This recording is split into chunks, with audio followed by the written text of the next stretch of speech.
students, as yesterday we were discussing about the lyric poetry. So today, as I told you that we will start about the elegy, which is our next topic. So आज हम लोग elegy पढ़ेंगे. So what is elegy? So elegy is basically वो होता है, elegy means a kind of a song which laments. Okay, now what is lament? Lament is something which हम लोग like something happen which is कुछ होता है चाहे like which that gives us grief.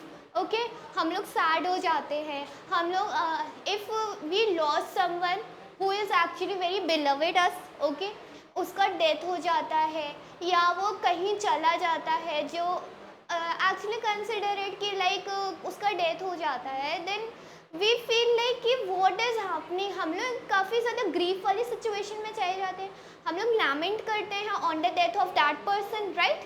So elegy is a song which laments on the death of a person. Okay, a mournful song. Mournful means एक जो दुख देता है. Okay, so elegy को आज हम लोग डिस्कस करने जा रहे हैं. तो elegy जो होता है, and elegy is a formal and sustained poem, serious reflection and laments over someone's death or expression. Okay, तो जो होता है एलिजी क्या होती है, एक ऐसा सीरियस रिफ्लेक्शन होता है जो किसी की डेथ पे, ओके उस पे हम लोग जो इतना अपना दुख व्यक्त करते हैं, अपना सैडनेस जो हमारे अंदर का निकलता है, which is elegy in poetry terms. Okay sorry, तो कह रहे हैं a formal and sustained poem. Okay, तो फॉर्मल और सस्टेन्ड होती है. फॉर्मल क्यों बोल रहे हैं, बिकॉज इन द पोएट्री हम लोग का जो भी एक हम लोग जैसे पोएट ने अपना वो कोई पोएट लिख रहा है, वो एलिजी लिख रहा है. ओके, तो उसमें जो होता है तो वो अपने ये नहीं कि जैसे हम लोग का होता है, हम लोग की लाइफ में होता है, तो हम लोग काफ़ी ज़्यादा इतने ज़्यादा सैड हो जाते हैं कि हम लोग वो दिखाते, काफ़ी ज़्यादा बात नहीं करना, ये सब होता है, हम लोग काफ़ी ज़्यादा मतलब डिप्रेस्ड होने लगते हैं. बट अब इनको पोइट्री में दिखाना है. अब अगर ये तो पूरा पोइट्री में ऐसा सीन्स को क्रिएट कर सकते, बट पूरा तो नहीं कर सकते, राइट. तो जो है ये इस वजह से ये मेन चीज़ों को अपना पोइट्री में दिखाते हैं, राइट. तो दैट्स व्हाई इट्स सेइंग कि formal and sustained poem, serious reflection and laments over someone's death. Okay, किसी का डेथ होता है, someone's death, we lament on that. Okay, if someone lost a person who is actually very close to that person, very beloved, and the person, he or she can't live with that person, so it's like if he or she lost that person, so it's like the whole life is completely destroyed, right. So that's why it's saying ki lost of someone's laments over someone's death. So in elegy always remember the word lament should be used. Okay, elegy में जब तक if there is no lament, grief, sadness, then that poetry never consider as elegy. Okay, तो कह रहे हैं और expression on the occasion of loss generally concludes with a note of consolation. कह रहे हैं या ऐसा expression या ऐसा expression on the occasion of loss, ठीक है, किसी चीज़ के खो जाने से, किसी चीज़ के चले जाने से. अब for example why to take death, just take the example like हमारा कोई बहुत ही, हमारी कोई सिस्टर है, हमारा ब्रदर है, ठीक है, हमारे साथ वो बचपन से रह रहे, राइट. अब वो जो है, अब they get a job outside the India, not even in India, outside India. Okay, and India के बाहर, इंडिया के if they get the job outside of India, out of India, so it's rarely possible, hardly possible to come on the regular basis, right. तो वो अब आएंगे या तो किसी ओकेजन पे भी आना, किसी फेस्टिवल पे भी आना बहुत ही मुश्किल होता है, राइट. तो जो है वो या तो साल में आएंगे या हो सकता है वो 1-2 साल, 3-4 साल हो जाए, राइट.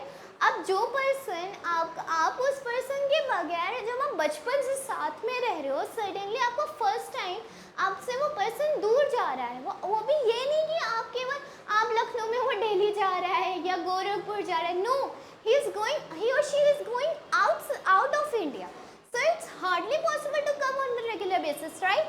So हम लोग के उस पे हम लोग जो अपना सैडनेस, अपना ग्रीफ दिखाते हैं, हम लोग काफ़ी ज़्यादा सैड हो जाते हैं, right?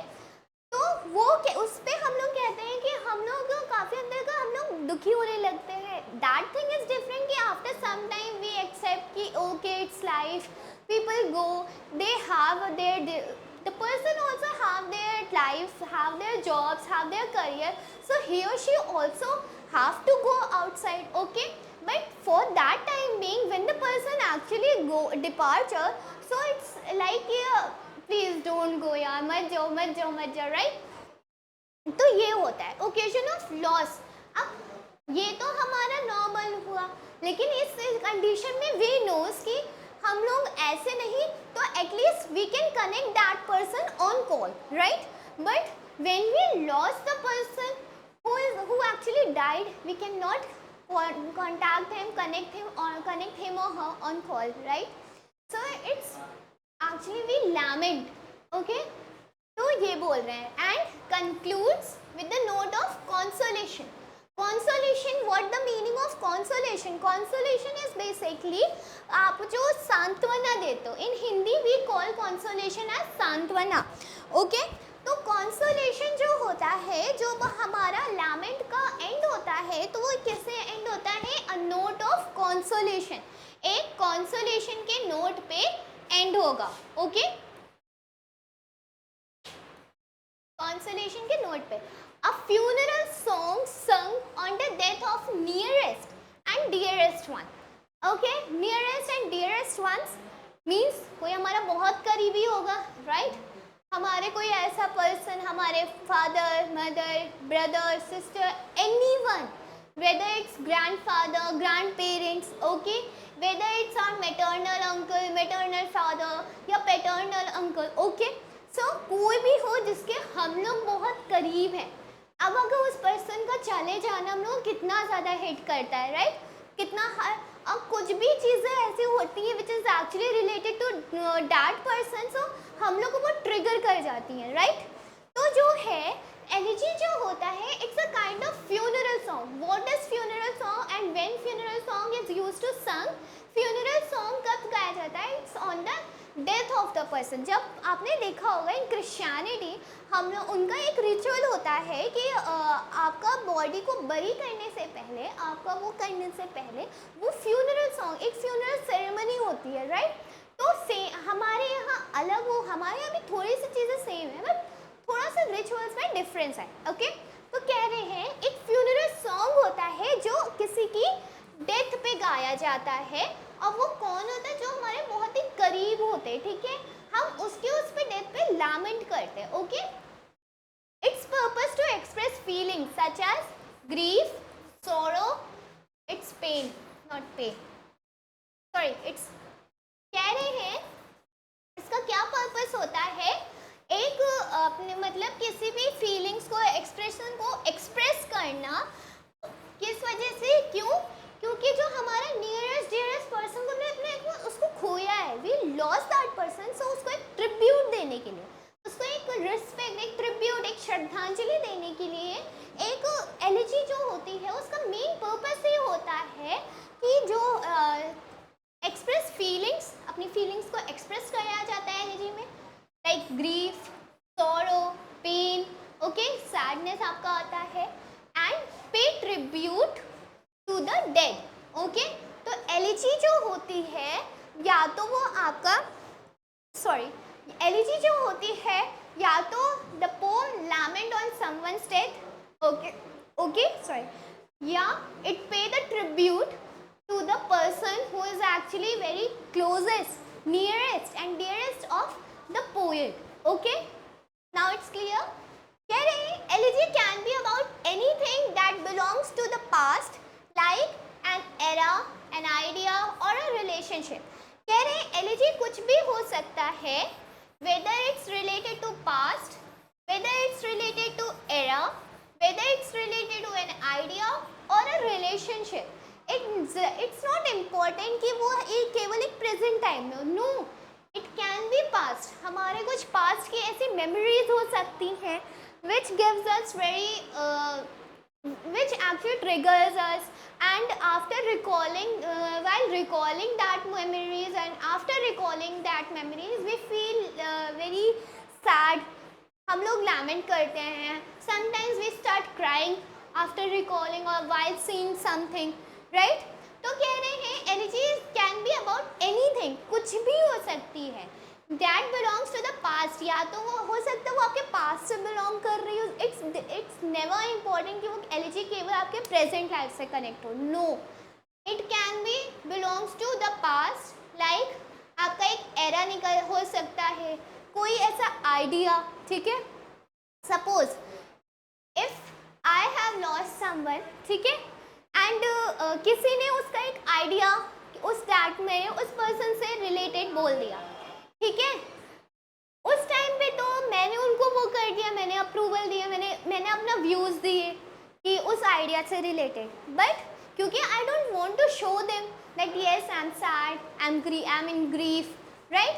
I don't want to show them.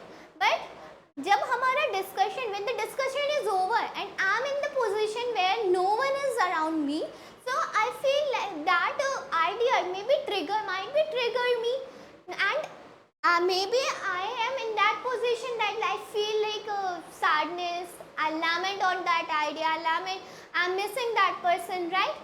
तो idea हो गया. और a relationship relationship never says that the relationship is just about the boy or girl. No, it can be any relationship, whether it's father daughter, father and mother, brother sister, anything, any kind of relationship. Okay, तो ये होता है. तो this is your introduction of elegy. Okay, फिर कह रहे हैं elegy कहाँ से आपका derive. Elegy in the Greek there was a work which was called Elegus. Okay, Elegus is a work which was written, कह रहे हैं a grief sung along with flute. ठीक है, एक ग्रीक वर्क था आपका एलिगस, जिसका मतलब क्या होता था. It was the meaning of that Greek work elegos means a grief song, a song of grief sung along with flute. Flute जो आपका बांसुरी होता है, तो उसके साथ जो था गाने वाला एक सॉन्ग. क्या कह रहे हैं यहाँ पे. एलिजी का जो मतलब एक आप देख सकते हो कि पहले जो एलिजी का ओरिजिन आपने देखा वो एक ग्रीक वर्ब था एलिगस. एलिगस जिसका क्या मतलब होता है, a song of grief sung along with flute. Okay, elegy word का ओरिजिन कहाँ से हुआ है, तो that origin also from the Greek word elegeia. Okay, which means lament or to be sorrowful. Okay, as I told you, if you are reading, if you are going through the poem of which of the poem जिसका genre है elegy, then you don't need to first go to study what is elegy, what the history behind that. Okay, elegy, remember elegy means lament. elegy lament से connect कर लीजिए. Okay, elegy तो मतलब lament होगा, means अ mournful song होगा, एक दुखी वाला, एक ऐसा सॉन्ग होगा जिससे आपको पता चल रहा होगा कि हाँ कुछ किसी को लॉस, किसी को मिस कर रहे हैं, किसी की डेथ पे, किसी के उस पर एक सॉन्ग लिखा गया है which is mournful song. And हम लोग उस टाइप के सॉन्ग को क्या बोलेंगे, एलिजी. ओके, ये बोल रहे हैं.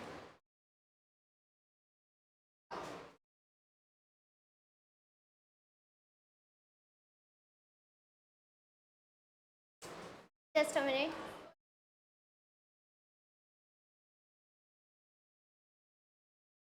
या तो क्या कह रहे हैं ये, आपका क्या बोल रहा था, बोला इन्होंने ग्रीक वर्ड एलिजिया से आपका एलिजी डिराइव्ड हुआ. ओके, इसका क्या मतलब होता है, लैमेंट और to be sorrowful. Okay, sorrow, which the word itself said that the meaning of sorrow is sadness, grief,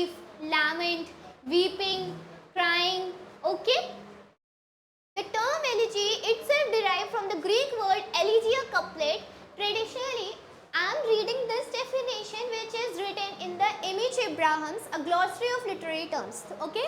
तो वहाँ का ये जो आपका ये यहाँ से लेके यहाँ तक का है, ये पूरा आपका एम.एच. एब्राहम्स में ये पूरा आपका एलिजी का एक कॉन्सेप्ट क्लियर किया गया है, ओके। तो कह रहे हैं the term elegy itself derives from the Greek word elegiac couplets traditionally accompanied by the flute, okay, by the flute. I told you here, okay, a song sung along with flute, okay. तो कह रहे हैं आपका जो elegy होता था, M H. Abrahams में क्या बता रहे हैं कि the term elegy itself derived from the Greek elegiac couplets traditionally accompanied by the flutes sorry, by the flutes. In Greek and Roman times, elegy denoted to any poem written in elegiac meter. कह रहे हैं in the time period of Greek and Roman, elegy could be anything which is written in a elegiac meter. एक metre होता था elegy का, and if the poem is written in a elegiac meter, then that poem is considered as elegy, okay.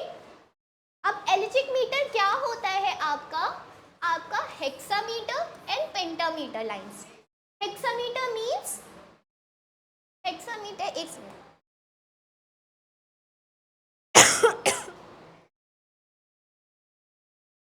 आपका hexameter क्या होता है?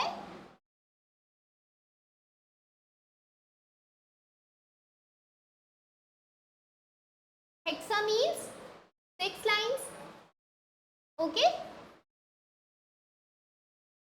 Don't go on my writing, board पे writing अच्छी नहीं बनती है, ओके। हाँ, तो हेक्सामीटर मीन्स 6 लाइन्स, ओके। तो आपका 1 metre in one line there is if there is hexameter, that means 6 meters in a line, okay. 6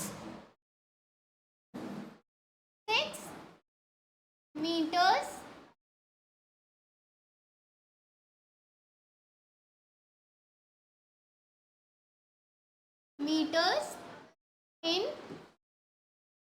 a line, okay. So this is hexameter. Now what is pentameter? Penta means आपने chemistry में पढ़ा होगा hexa, पेंटा, Deka, octet, octa, okay, ऐसे करके पढ़ा होगा। Same is here also, ठीक है। तो यहाँ पे क्या होता है, पेंटा का meaning pentameter,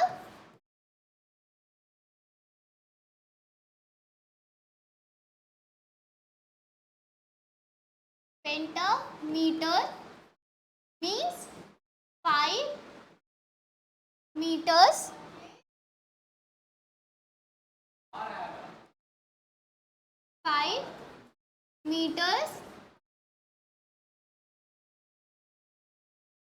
in a line, okay.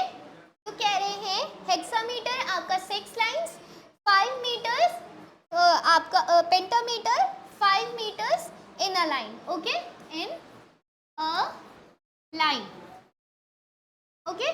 तो एलिजिक मीटर को क्या बोला, alternating hexameter and pentameter. Suppose if the poem is written, okay, आपका एक पोम जो है आपका, जैसे मान लीजिए आपने पढ़ेंगे भी elegy written in a country churchyard, okay.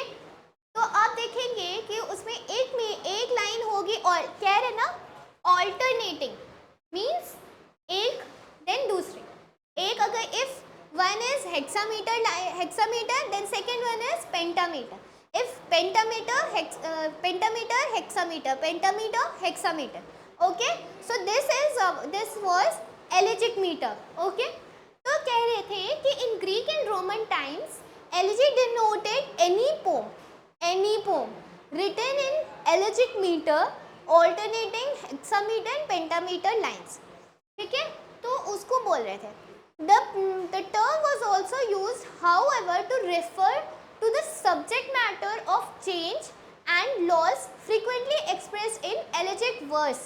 कह रहे हैं जो आपका टर्म था एलिजी, जो यूज होता था किसी भी ऐसे सब्जेक्ट मैटर पे, तो कह रहे हैं इसी सब्जेक्ट मैटर पे of change and loss, frequently expressed in elegiac verse form, okay, especially in complaint about love. अब जो था at that time in Roman and Greeks, any subject matter which shows any kind of loss, ठीक है, especially in कह रहे हैं especially in complaint about love, ठीक है, at that time death was not the subject matter of elegy. उस time पे जो वो ग्रीक रोमन के पोएट्स थे वो एलिजी को लिख रहे थे किस उससे पहला, अगर उस उनकी पोम में एलिजिक मीटर है means that poem is elegy. Second वो कह रहे थे कि at that time that was not the subject matter. उनका सब्जेक्ट मैटर क्या था, कह रहे थे कोई भी ऐसा subject matter which frequently use and complaint about the love, okay, ये बोल रहे हैं. In accordance with this latter, the usage, the wanderer, the seafarer and the other poems in Old English on the transience of all worldly things and even called now elegies. Okay? तो आपका जो बोल रहे हैं sorry कह रहे हैं उस टाइम पे रोमन एंड ग्रीक पीरियड के टाइम पे आपकी कौन कौन सी एलिजीज थी, elegies of Roman and Greek period.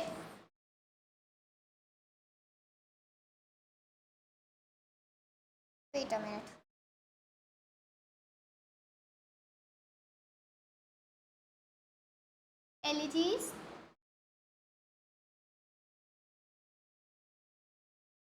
Elegies of Roman,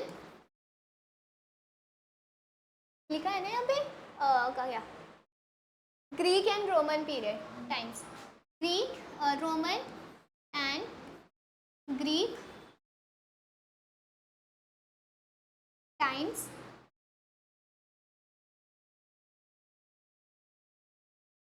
और पीरियड.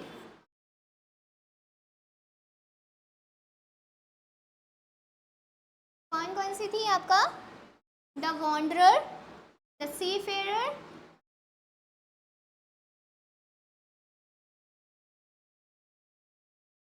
कौन सी थी फर्स्ट लिखा है ना, द वॉन्डरर,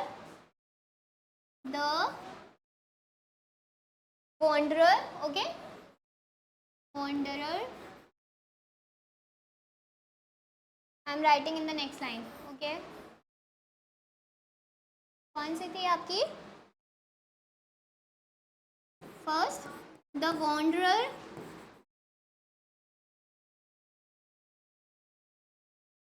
सेकेंड आपकी थी द सीफेरर,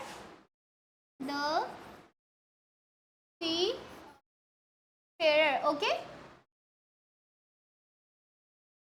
एंड आपका अदर पोम्स, ठीक है. These were the two major works of Roman and Greek period which consider the आप कह सकते हैं एलिजी का सबसे बेस्ट वर्क्स थे ये एलिजी के eight that time of elegies, okay, in Roman and Greek period. तो ये जो था, just a minute,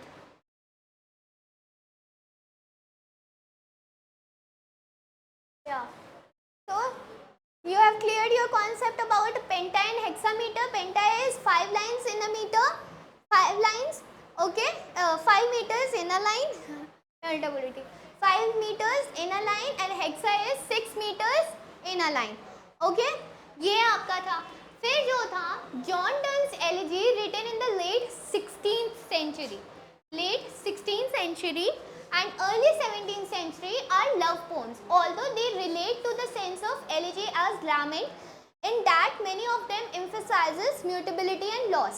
Again, this is from the Image Abraham's A Glossary of Literary Term book. The book name is A Glossary, let me write it. The Glossary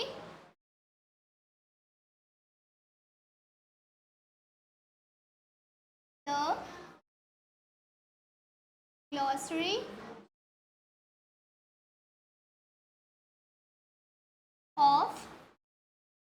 Literary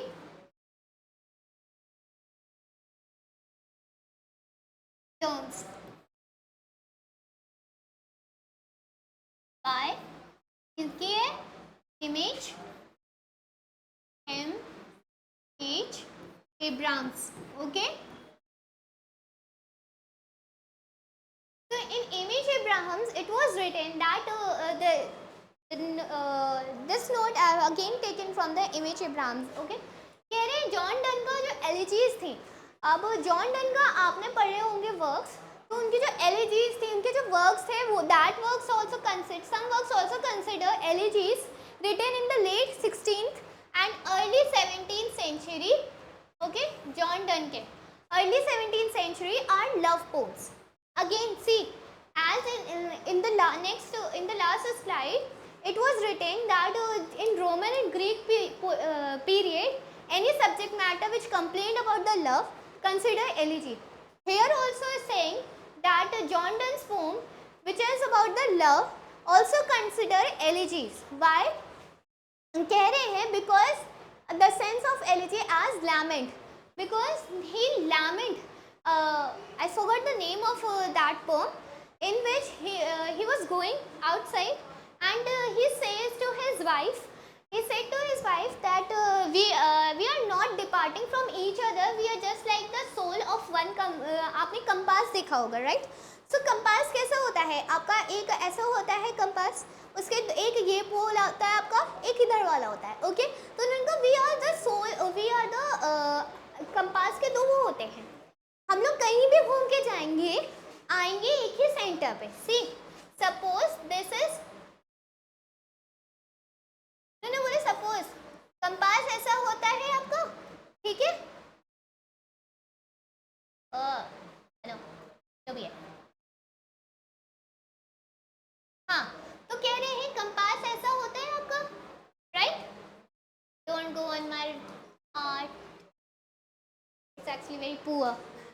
तो compass ऐसा होता है. तो John he say that हम लोग एक compass के ही दो एक वो होते हैं जो एक सेंटर से कनेक्टेड है. We are connected to a centre. हम लोग जितनी भी दूर जाएंगे we come closer at one point. Okay, तो ये था उन्होंने बोला था. तो जॉन डन का भी जो पोम्स थी वो एलिजी, वो एलिजीज कंसिडर करी जाती थी कुछ पोम्स, ठीक है.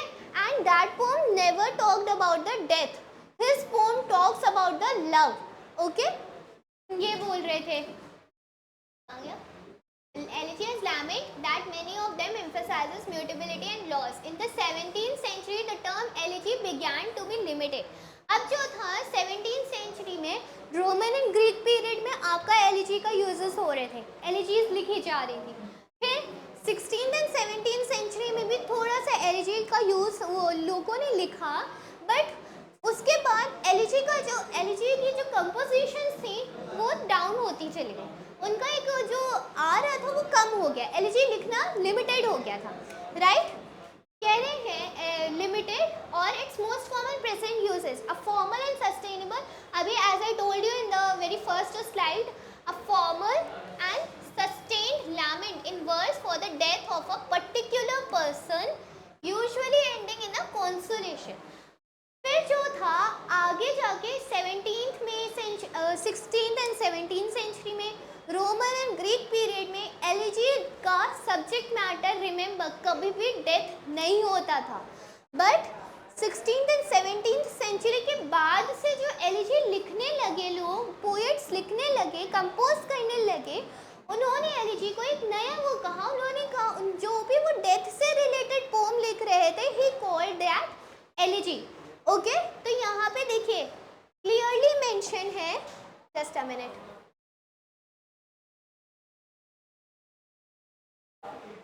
Yeah, so here is clearly mentioned that a most common present usage of formal and sustained lament in verse for the death, see, death of a particular person, एक person जो आपका बहुत ही क्लोज है, ठीक है, but कोई भी आपका कोई भी हो सकता है, whether it's your anyone, okay, whether it can be your friend also. Okay, lament on the death of a particular person, usually ending a consolation. और एंड कैसे होता था आपका एक consolation note के साथ. Okay? Elegy has evolved significantly in the beginning. It was performed at rituals and events in ancient in Greece में. अब एंशियंट इन ग्रीस में जो था आपका एलिजी को डेथ के उससे तो वो करते नहीं थे, तो उसको सेलिब्रेट करने में उनको कोई प्रॉब्लम होती नहीं थी, राइट. अब आप डेथ को नहीं सेलिब्रेट कर सकते हो, but at that time in Roman and Greek period elegy तो आपका एक ऐसा वर्क था जिसमें लोग अपने लव में, अगर किसी पार्टनर को कोई पार्टनर चला गया है या कुछ भी हुआ है, वो लव का कंप्लेंट करने के लिए एलिजी का यूज़ करते थे, राइट. तो कह रहे हैं इन एंशिएंट ग्रीस एलिजी को कैसे यूज किया जाता था. एक बिगनिंग इट वाज परफॉर्म, कैसे, कहाँ पे वो परफॉर्म करी जाती थी, या तो कोई ऐसा रिचुअल हो रहा है या कोई इवेंट हो रहा है जहाँ पे एलिजी को लोग रिसाइट करते थे. ठीक है, एलिजी का रेसिटेशन होता था. कहाँ? इन एंशिएंट ग्रीस में. जब कोई भी रिचुअल हो रहा है, कोई इवेंट हो रहा है, तो वहाँ पे एलिजी रेसिटेशन होता था. ओके. अब इन्होंने देखे कुछ रोमन एंड ग्रीक पोएट्स थे जो उस टाइम पे एलिजी लिखते थे. लाइक आपके थे Archilochus, Theognis. They composed elegies on the basis of human experience like love, war, morality. ठीक है, तो जो थे आपके आर्किलोकस थे, थियोगनीस थे, ये लोग जो एलिजीज को कंपोज कर रहे थे, they never take the subject matter as on death. No, इन्होंने अपने सब्जेक्ट मैटर को क्या लिया था, या तो ये लोग लव को ले रहे थे. ठीक है, लव में किसी चीज़ को, किसी भी उसका बिट्रेयल अगर उनको मिला, ठीक है, मोरालिटी को ले रहे थे, वॉर को ले रहे थे. तो उनका रोमन एंड ग्रीक पीरियड में इस एलिजी का सब्जेक्ट मैटर क्या था आपका? फर्स्ट लव, मोरालिटी आपका था, वॉर था, ये सब करके उनका सब्जेक्ट मैटर था. Death was not the subject matter of that time. Okay. फिर जो था, but this type of genre transition to Roman poetry and the poet Ovid, Catullus. Okay. लेकिन जो ये टाइप के पोएट्री लिख रहे थे एलिजीज, जो ये लोग लिख रहे थे, उसका ट्रांजिशन हुआ. अब जो इनके बाद जो पोएट्स आए, जैसे कि ओविड थे, आपके कैटियोलस थे, इन्होंने एक नई चीज़ को इंट्रोड्यूस किया. इन्होंने क्या किया कि एलिजीज को उससे लिखने लगे कि आपका कोई पर्सनल, आपको कोई पर्सनल लॉस हुआ है. ठीक है, तो वो जो अपनी सब्जेक्ट मैटर को ओविड और कैटियोलस ने क्या सब्जेक्ट मैटर बनाया, एक पर्सनल लॉस, डेथ, जिसपे आप लैमेंट कर रहे हो. ठीक है, आप एक सॉन्ग गा रहे हो which is very mournful. Okay, वो हैप्पी वाला वो सॉन्ग नहीं है, वो मोर्नफुल सॉन्ग है, राइट. तो कह रहे हैं Ovid, Catullus introduced more personal subjective approach allowing for the exploration of everyday life alongside love and death. तो ओविड और कैटियोलस जो थे, उन्होंने कहा कि ठीक है, हम लव को तो मान रहे हैं, आप अगर लव को सब्जेक्ट मैटर रखना चाह रहे हो, then okay, I am agree with that, but I will introduce some more subjects for elegies. तो उन्होंने क्या कहा कि अगर कोई पर्सनल लॉस हो रहा है, किसी का डेथ हो रही है, ठीक है, तो उसको भी हम अपने एलिजी का सब्जेक्ट मैटर बनाएंगे. इन्होंने क्या किया कि आपके जो एवरीडे लाइफ के एक्सपीरियंस होते थे, ठीक है, आप कैसे आप बिहेव कर रहे हो, किस पर्सन का आप जो आपके पर्सनल लॉस हो रहे हैं, उसमें आपके कैसे एक्सपीरियंस है, आपके कैसे एक्सप्रेशन आ रहे हैं आपका एवरीडे लाइफ में, रोजमर्रा की लाइफ में. ठीक है, along with love and death. आपका लव भी रहेगा सब्जेक्ट मैटर, बट डेथ भी रहेगा हमारा सब्जेक्ट मैटर, पर्सनल लॉस भी रहेगा. तो यहाँ से डेथ आ गया था, आपके एलिजी का एक सब्जेक्ट मैटर बनने लगा था. ओके.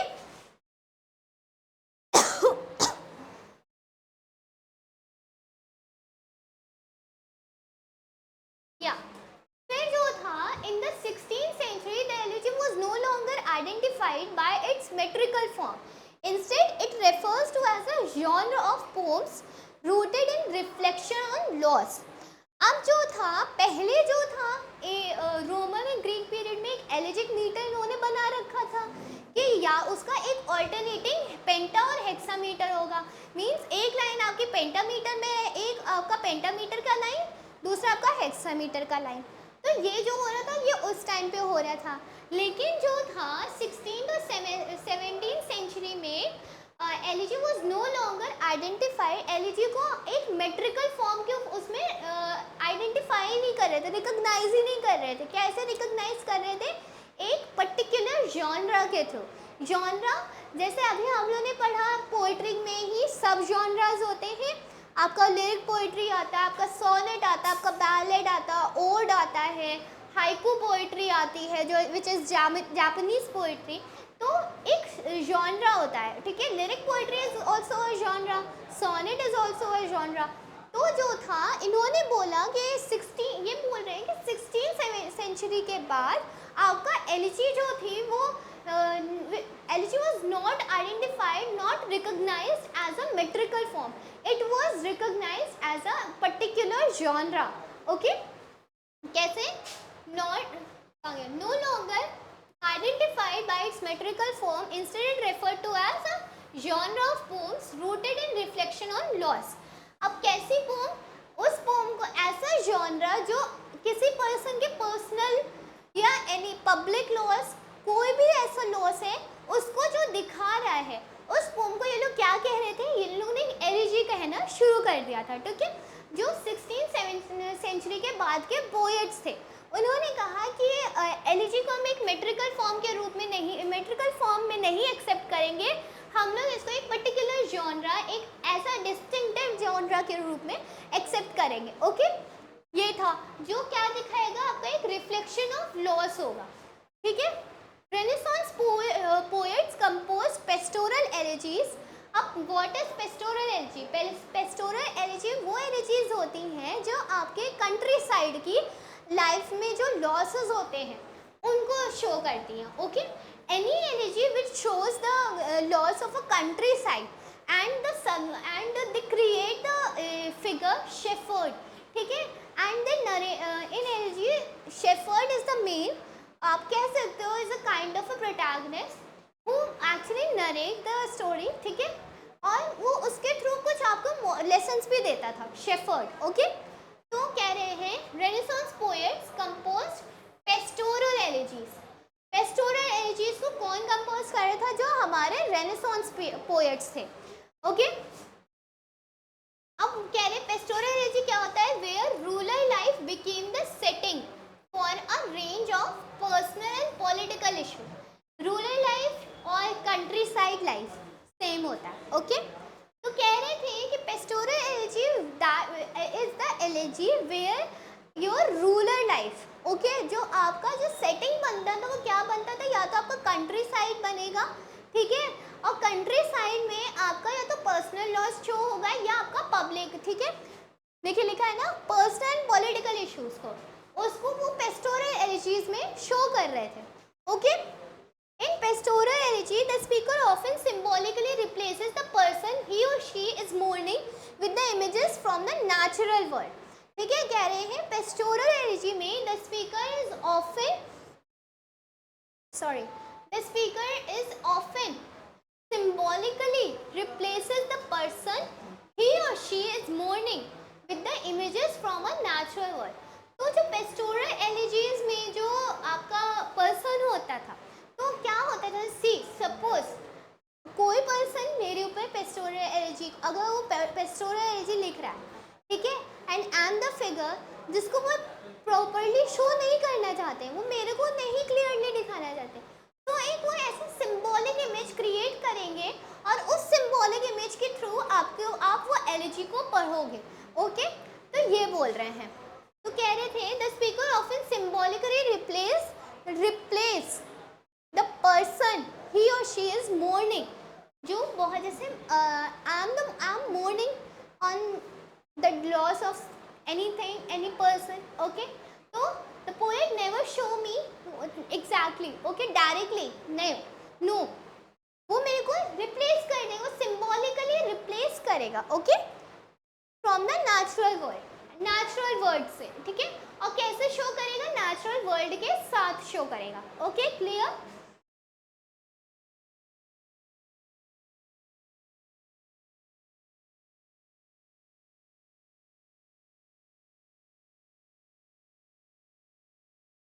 अब if we talk about the characteristics of elegies, so we see that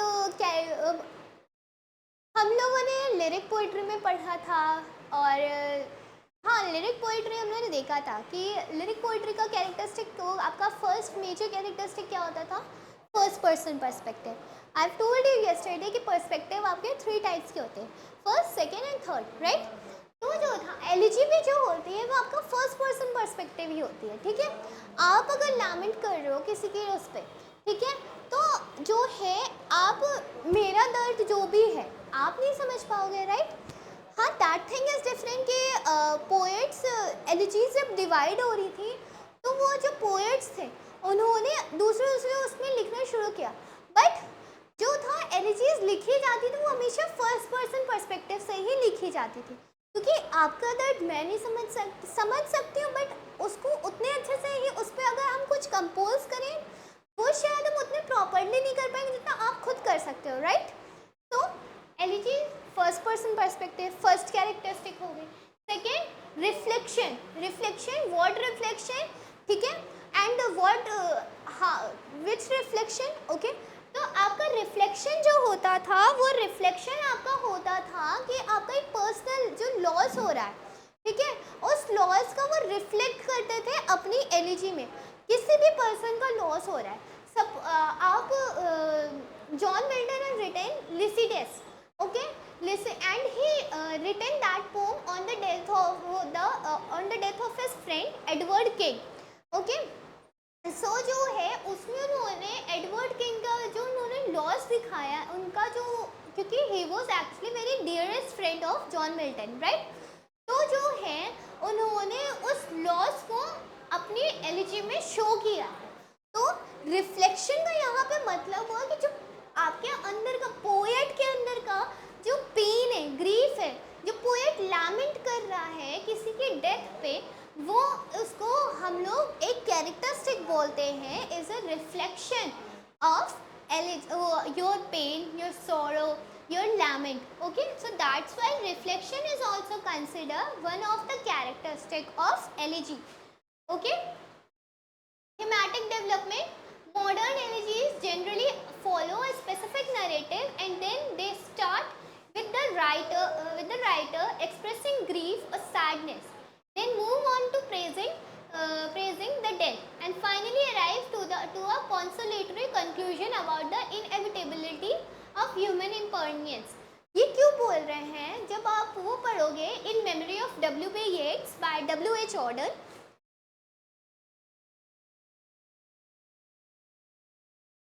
in memory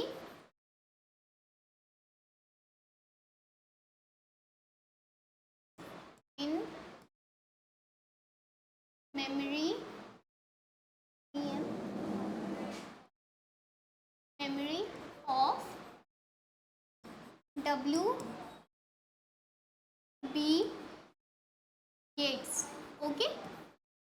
किसने लिखी है ये, W.H. Auden ने।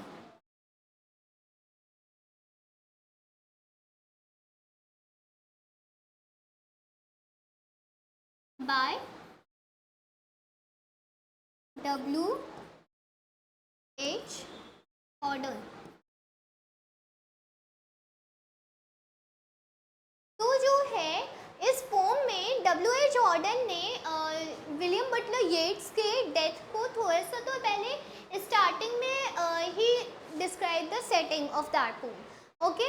देन ही फर्स्ट उन्होंने क्या किया कि उन्होंने पहले जैसे इसमें लिखा है specific allows follow an specific narrative, okay. Then start the writer expressing grief, sadness, then move on. तो जो है वो पहले उन पर दुख व्यक्त कर रहे हैं, जो अपना उन्होंने अपना नरेटिव करा, अपना जो सेटिंग का अपना जो पोम लिखा, पहले उन्होंने बताया पूरा, उसको चलते गए, करते गए। फिर जो था, जो उन्होंने थोड़ा सैडनेस एक्सप्रेस किया W.B. येट्स की death, right. Then when you come to an end of the poem, you find that W.H. Auden actually praises of the death of William Butler Yeats. For this you have to read that poem. Okay, and तो thematic development themes में changes आए. पहले Roman Greek period में आपका subject matter ही different था, ये change आया धीरे धीरे. उसी टाइम पे आपके उसमें क्या ओविड ने क्या डेवलपमेंट क्या नई चीज़ इंट्रोड्यूस करी कि हम पर्सनल लॉज दिखाएंगे पोम में अलॉन्ग विद योर लव. ठीक है, हम पर्सनल लॉज को भी दिखाएंगे, हम डेथ को भी दिखाएंगे. ये हमारा सेकेंड चेंज आया. ठीक है, फिर 16th सेंचुरी में जॉन डन भी अपना सब्जेक्ट मैटर लव ही रख रखा था. ठीक है, तो ये सब चल रहा था. फिर 16th सेंचुरी के बाद से एलिजी को एक पूरा नया जॉनरा के उसमें डेवलप किया गया कि हम मेट्रिकल फॉर्म में we will not accept elegy in a metrical form, we accepted in a genre. ठीक है, एज अ जॉनरा, राइट. ये आपका थर्ड चेंज आया. फोर्थ चेंज क्या आया? अब आप किसी की डेथ को प्रेज कर सकते हो? No, but in modern time poets praises the death. Okay, तो जैसे as I told you in memory of W.B. Yeats, W.H. Auden in the beginning he expressed his sorrow, his grief on the death of W.B. Yeats. But when you read further, so you feel like you find that he starting praising the death of Yeats. Okay, तो ये था आपका.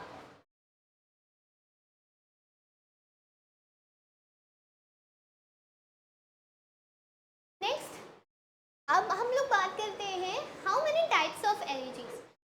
Elegies, if we see the major division of major types of elegies, so there are basically 3 or 4 types of elegy. First आपकी elegy आती है pastoral elegy. ठीक है, second आपकी आती है impersonal elegy and third आपकी आती है personal elegy. Now what is pastoral elegy? Pastoral elegy is a poetic form that combines element of pastoral poetry. Okay, आपके किसके elements combine होते हैं? Combines elements of pastoral poetry with themes of mourning and remembrance. Mourning and remembrance. आप जब किसी को miss कर रहे होते हो, when you are missing the person, आप उस person से related आप उनकी यादों, उनकी memories को, आप उन memories में you lost in the memories of related to that person, right? तो मॉर्निंग एंड रिमेम्बरेंस जो पेस्टोरल पोएट्री का थीम्स होती थी, उनको किस में कंबाइन करने, किस में इंक्लूड किया जाने लगा? आपके पेस्टोरल एलिजीज में. ठीक है, it is typically reflect on a loss of loved one और a public figure within the context, within the context of any idyllic rural landscape, using natural imagery to evoke feeling of sorrow and reflection. तो कोई भी ऐसा, it's not important कि आप केवल personal figure को ही लेके चल रहे हो. You can select the any public figure which is actually very famous. Okay, very well known. Okay, तो जो था पेस्टोरल एलिजीज में किसके लॉस को रिफ्लेक्ट कर रहे थे? या तो कोई any loved one, okay, any loved one और public figure. Okay, within the context of rural landscape. आपका रूरल लैंडस्केप के कॉन्टेक्स्ट के साथ उस लॉस को दिखाते थे. They reflect the loss of public और any loved one person with the किसके साथ? Rural landscape, right. And using natural imagery to evoke feeling of sorrow and reflection. They use the natural images. Okay, why? That because if they use natural images, तो they feel like कि बहुत ही realistic लगेंगे. It seems like the images are very realistic. Okay, तो somewhere it evokes your emotions. Okay, and you feel connected to their poetries. Okay, so that's why they use the natural imagery to evoke the feelings of sorrow and reflection. Now if we see the examples of pastoral elegy, so we see that Lycidas that Lycidas by John Milton, एक it's Lycidas considered the very best example of pastoral elegy, which I have told you that he actually attribute this poem to his friend Edward King. Okay, this poem was actually paid a tribute to Edward King, who is actually very big friend to Milton, John Milton, right? फिर एडोनियस bye पर्सी बेशी शैली, इन्होंने एडोनियस ने लिखा था किसको tribute पे करने के लिए, he wrote this poem एडोनियस to pay the tribute to John Keats. Who was John Keats? John Keats was a romantic poet. Romantic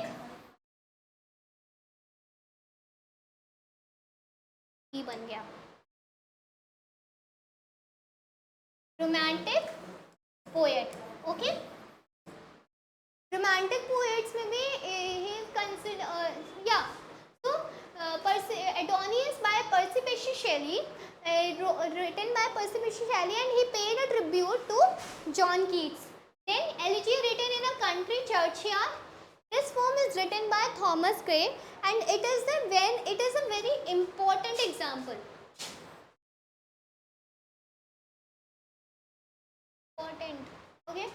Important example of pastoral elegy. Why?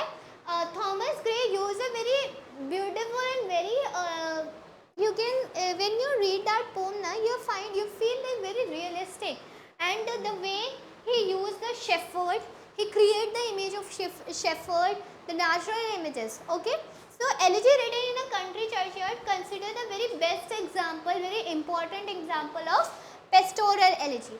Okay,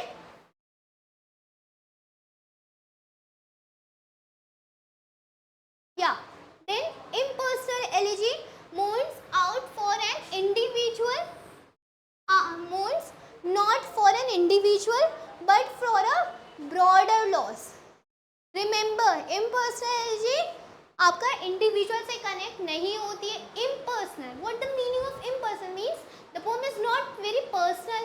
personal means अपने से related, but the poem is, the name is impersonal means, remember impersonal, the name itself suggests that it is not personal. So mourns not for an individual but for broader losses such as societal changes, cultural shifts or historical event, focuses on the themes that transcend personal grief. Okay, offering reflection on a collective experience and human condition. तो जो आपका impersonal elegies होती थी, the impersonal elegies are never addressed to the specific person, to an individual. Okay, they address to any changes which is very disastrous, any societal changes. Okay, any public figure. अब public figure हमारा कोई का personal तो होता नहीं है, right? If we see for example anyone, कोई भी ऐसा होता है, हम लोग देखते हैं, अब हम लोग उनको देख लें, ट्रम्प को देख लें, American president. Is he very personal to us? No, हम लोग उनको नहीं जानते, हम लोग उनको केवल ऐसे जानते हैं, वो न्यूज़ में आते रहते हैं, इस वजह से वी नो है, राइट? तो वो एक पब्लिक फिगर है. डोनाल्ड ट्रम्प जो अमेरिकन प्रेसिडेंट है, he is actually a public figure. Okay, तो हिस्टोरिकल इवेंट्स कोई होते हैं, any societal changes, loss of any public figure. Okay, so these things comes under the impersonal elegy. Okay, if we see the example of impersonal elegy, so all three examples, The Wasteland by T.S. Eliot. In The Wasteland, T.S. Eliot actually shows that how the things are going in a continuously disastrous situation, and in the modern time कैसे लोगों की thinking बदल रही. मतलब आप देखोगे कि इतना एग्जिस्टेंशियल क्राइसिस आ रहे हैं लोगों में, लोगों को समझ नहीं आ रहा है. They come in the dilemma कि what I am doing, who I am. They deal with the existential crisis. और though the wasteland is too long, but when you read ना, I am giving you a challenge. I am giving you assure it that you will never feel bored. This poem is actually very interesting. So the wasteland, in this poem Eliot ने दिखाया है कि कैसे society कैसे changes हो रहे हैं, society में कैसे कैसे लोग हो रहे हैं who only नो अपने ही मतलब अपने ही कान से काम रखने से होता नहीं है कि आप बहुत सेल्फिश बनते जा रहे हो. अपने ही कान से काम रखना, they don't care about the other person, they just care for themselves. Though it's okay, you care about yourself, then it's fine, but आपका if someone is in need, then क्या आप नहीं करोगे. So कैसे मॉडर्न टाइम्स में कैसे लोगों में चेंजेस आ रहे थे, सोसाइटी में चेंजेस आ रहे थे. तो वो the wasteland in this poem Eliot talks about this things. Okay, in memory of W.B. Yeats, W.H. Auden. Yes, this poem can also be considered the example of impersonal elegy. As I told you कि इसमें इन्होंने W.B. Yeats के death को वो करा है, tribute किया है. अब आप बोलोगे कि ये तो पेस्टोरल एलिजी का वो एग्जाम्पल है, तो हमने इसमें क्यों पढ़ रहे हैं. हम we are reading in that poem is also because W.B. Yeats is a public figure. The poet is not very close to him. Okay, W.B. Yeats public figure थे, तो W.H. Auden ने उनकी डेथ पे एक pome लिखी थी. तो that's why this poem is also the example of impersonal elegy. Then Dover's Speech. Dover's Speech by Matthew Arnold. In the poem, Matthew Arnold talks about the decline of faith and loss of traditional values in Victorian society. When you read the Victorian society, then you will find that at that time people like sorry, people like never people are just like they don't trust to anyone. Their faith continuously going in a decline, deteriorating, continuously decline. Okay, so decline of faith and loss of traditional values. उनकी उस time पे Victorian society में ये हो रहा था कि जो उनका ट्रेडिशनल वैल्यूज़ थी continuously going in down, decline होती जा रही थी. जो फेथ था उसका इम्पोर्टेंस कम होती जा रही थी. किसी पे लोगों को भरोसा नहीं रह गया था. ओके, सो ये था आपका विक्टोरियन सोसाइटी में. The last is personal elegy. Okay, personal elegy means personal, हमारे अपने से कनेक्टेड है. Okay, a form that mourns the loss of a specific individual expressing the poet's personal grief, memories and emotions. Poet के खुद के जो अपने grief होते थे, अपनी मेमोरीज होती थी, ठीक है, उस पे जो पोएट ने किसी को खोया है, that thing is come under the personal elegy. Okay, it often serves a tribute to the deceased, celebrating their lives and reflecting on the importance they had poet's own existence and identity. For हम लोग Alfred Lord Tennyson का pome देखते हैं, in the memory of Arthur Henry. AHH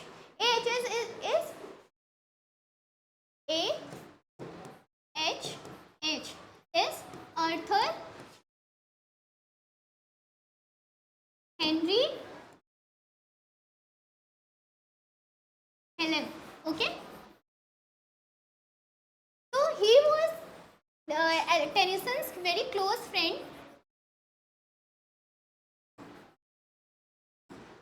Very close friend. And when Tennyson lost him, so after the death of Arthur Henry Helen, so Tennyson ने decide किया था कि हाँ, I will stop writing, I will never write. But I don't know what happened to him, what comes in his mind, and after 44 years, he start writing again. Okay, so this was the best example of personal elegy. Then हम लोग देखते हैं When Lilacs Last in the Dooryard Bloom by Walt Whitman. Okay, this elegy is also an example of personal elegy. Why?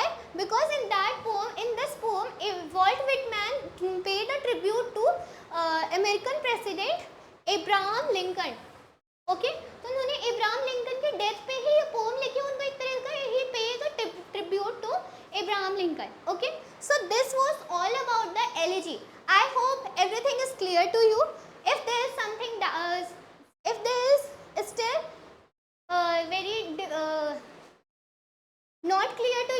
let me know. I will clear it. Okay? Thank you.